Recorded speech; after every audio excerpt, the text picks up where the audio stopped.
Oi, gente, boa noite. Johnny Antônio da Silva Lima falando aqui, APA Costa dos Corais, município de Paripueira, estado de Alagoas, colônia Z21. Eu espero que vocês estejam bem diante dessa situação que a gente está passando ali de pandemia. Espero que todos e todas estejam muito bem. Então, o motivo da gente estar gravando esse vídeo é só para falar um pouquinho sobre os resultados e como foi que se deu esse processo da construção do artigo sobre o derramamento do óleo e os seus impactos aqui dentro dos municípios de Paripueira e Barra de Santo Antônio. Eu vou recortar um pouco especificamente aqui em Paripueira, já que a Ana vai estar falando um pouquinho sobre a Barra, mas pontuando, aquilo que eu vou falar aqui também se relaciona com a Barra diretamente. A gente desenvolveu o trabalho nos dois municípios, tanto eu quanto a Ana. Então, no primeiro momento, a gente nem sabia o que estava acontecendo, não sabia e nem entendia de forma nenhuma explicar o que era aquilo que estava acontecendo. Nunca havia acontecido uma situação como essa aqui dentro da APA. No primeiro momento o óleo ele começa a chegar um pouco mais ao sul do nosso estado e a gente começa a ficar bastante temeroso porque a gente sabia que as correntes marítimas traziam esse óleo para cá.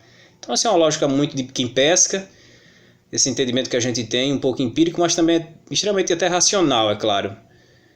Que a gente já sabia que a corrente trazia para cá e com trocentas incertezas. E agora o que é que vai ser? Quando o óleo começa a chegar aqui dentro da APA, já próximo aqui a Paripueira, em Maceió, a gente já começa a ficar extremamente temeroso e gerando dúvidas e incertezas do que seria a nossa realidade e o que é que estava acontecendo aqui. Porque ninguém explicava nada, ninguém dizia nada, o governo não tinha explicações, não tinha estudos. E todo esse espaço de falta de informação gerou informações trucentas dentro da sociedade. É isso, é aquilo. E começou a circular diversas informações das redes sociais. Vídeos relatando trucentas situações de peixes contaminados com óleos, capturados em redes, caranguejos, enfim. E isso começou a gerar informação para a sociedade. Consequentemente, isso afetou diretamente a nossa vida, né? E eu comecei a sentir isso claramente quando eu fui vender meu pescado para o atravessador e disse, rapaz, eu não quero não, porque eu não tenho a quem vender mais. Ninguém está comprando mais peixe, nem a sociedade está querendo comprar mais peixe depois dessa situação do óleo, porque todo mundo está pensando que está tudo contaminado. E aí a gente começou a pensar enquanto universidade, o que é que a gente podia fazer?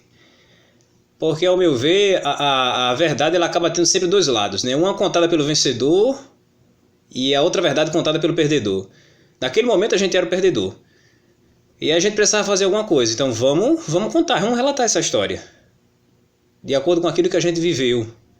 Né? De acordo com aquilo que a gente está passando. E aí a gente começou a pensar e vamos fazer as entrevistas e vamos contar essa história.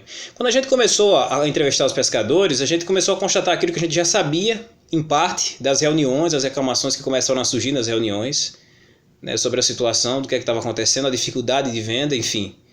E a situação, os problemas financeiros que foram surgindo, a preocupação com os empréstimos que estavam em andamento pelo Banco do Nordeste, como é que se ia se pagar isso. E aí a gente começou a perguntar como tem sido a venda do seu pescado, você hoje vende mais ou vende menos, tem consumido ou não. A gente constatou muito claramente que a situação era bem mais grave até do que a gente pensava. Porque a gente teve duas perdas significativas aqui em Paripueira, né? A primeira situação a gente constatou que foi na venda. A venda, ela, em dado momento, ela baixou significativamente, mas teve um período que ela deixou de existir.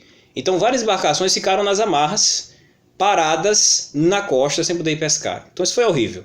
Uma outra situação é que para quem estava conseguindo vender, que eram muito poucos, a diminuição do preço e aquele oportunismo de muita gente ainda dizer, rapaz, eu vou comprar seu peixe porque você é meu amigo, enfim, mas eu não tenho nem a quem vender, então eu vou pagar esse valor aqui porque é o que eu posso pagar, e muito abaixo da média. Então chegou uma situação do peixe que a gente vendia por R$ 10 o quilo, um peixe que a gente chama peixe de primeira, está vendendo por R$ 6. Então foi uma situação horrível e extremamente humilhante. Outra coisa que a gente não diretamente tratou no artigo, mas que a gente percebeu, foi essa situação humilhante que trouxe o derramamento do óleo, que foi esse ataque direto à ética. A gente, quando pensa muito no pescador, muitas pessoas às vezes acabam associando o pescador àquele que destrói, àquele que não tem entendimento de nada, só está ali para capturar, enfim.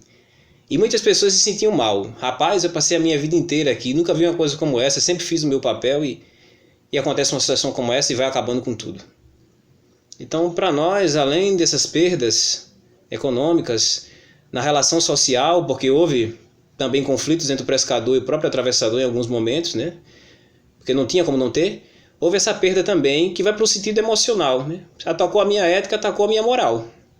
Então eu sempre fiz aquilo que era correto e a situação chegou a esse nível, uma situação horrível. Então, só pontuar essas situações, foram muito mais outras coisas. A gente espera poder contar isso em um outro momento, em um outro artigo, esse pós-óleo. E agradecer, né, a todo mundo que fez parte e que contribuiu significativamente nesse processo. Valeu!